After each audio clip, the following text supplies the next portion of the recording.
নমস্কার বন্ধুরা, আজকে আবার চলে এসেছি আরেকটা রান্না নিয়ে। আর আজকে করব আলুর দম। এটা যদিও নতুন কোনো রান্না নয়, কিন্তু আজকে একটু অন্যরকমভাবে রান্নাটা বানাবো, আলুর দমটা।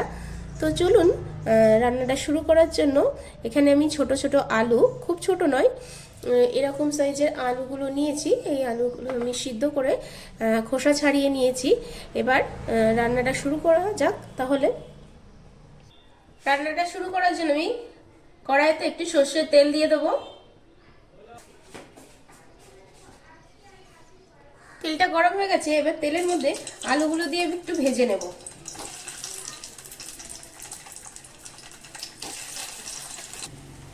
আলুটা ভাজার সময় একটু হলুদ দেব আর একটু লবণ দেব।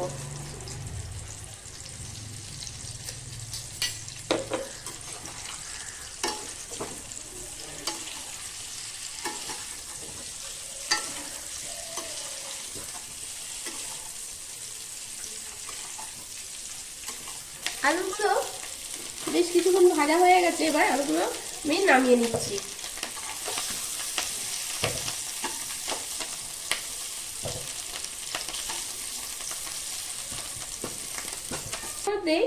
এটা তেজপাতা, শুকনো লঙ্কা, একটু গোটা জিরে আর হিং ফোড়ন দিয়ে দিলাম।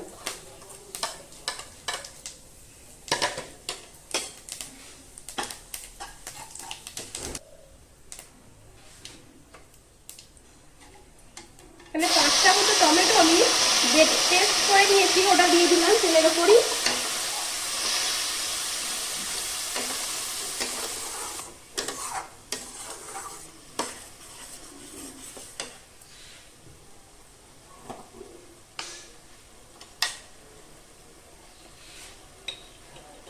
হলুদ গুঁড়ো দিয়ে দেবো,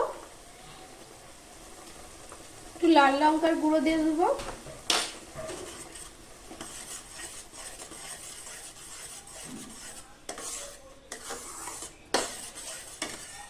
আদা বাটা দেবো 1 চামচ। এই মশলাটাকে খুব ভালো করে কষিয়ে নেব।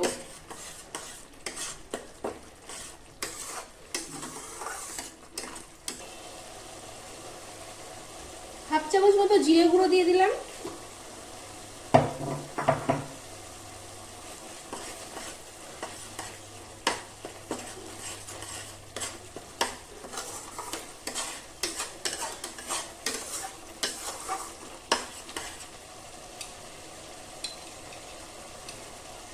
স্বাদ অনুসারে লবণ দিয়ে দিলাম।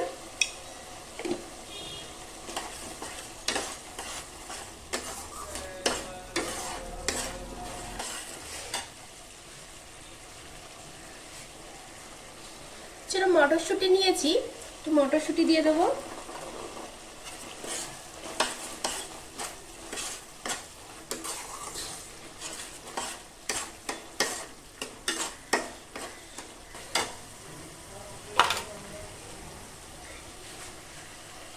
এখানে কাজু বাদাম, কিশমিশ আর এটা কাঁচা বাদাম, যেটা লাল বাদাম, ওটা ভিজিয়ে রেখেছিলাম, ওটা খোসা ছাড়িয়ে নিয়েছি। ওটা এবার আমি মশলার সাথে একটু কষিয়ে নেব।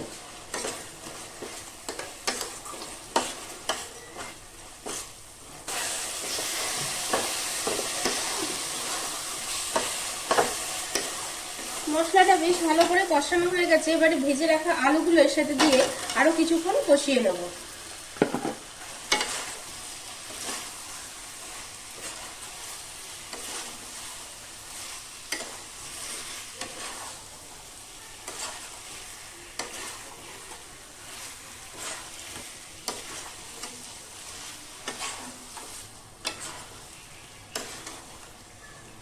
আলুর সাথে মশলাটা বেশ ভালো মতো কষানো হয়ে গেছে, এবার সামান্য পরিমাণে একটু জল দেবো আমি।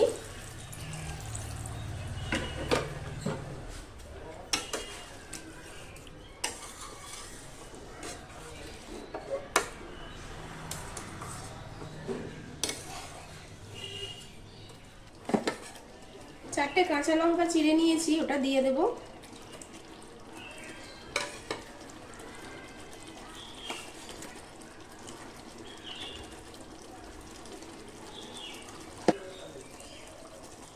কাঁচা লঙ্কা দেওয়ার পর একটু গরম মশলা গুঁড়ো দিয়ে দেব উপর থেকে, যেটাকে ঢাকা দিয়ে লো টু মিডিয়াম ফ্লেমে 5 মিনিট রান্না করে নেব। মিনিট হয়ে গেছে, আলুর দম পুরোপুরি রেডি। এবার এটাকে নামিয়ে নেব। দেখুন বন্ধুরা, তৈরি হয়ে গেছে আলুর দম, আর সম্পূর্ণ নিরামিষভাবে বানিয়েছি। এটা লুচি পরোটা সাথে ভীষণ ভালো লাগে, আর ভেজ পোলাও, বাসন্তী পোলাও, যে কোনো ধরনের খাবারের সাথে এটা ভালো লাগে। তো আমার এই রেসিপিটা যদি আপনাদের ভালো লেগে থাকে তাহলে আপনারাও একবার বাড়িতে ট্রাই করে দেখতে পারেন। আজকে তাহলে এতটুকুই থাকলো, পরের দিন আবার দেখা হবে অন্য এক রান্না নিয়ে, অন্য এক ভিডিও নিয়ে। ভালো থাকবেন, সুস্থ থাকবেন, ধন্যবাদ।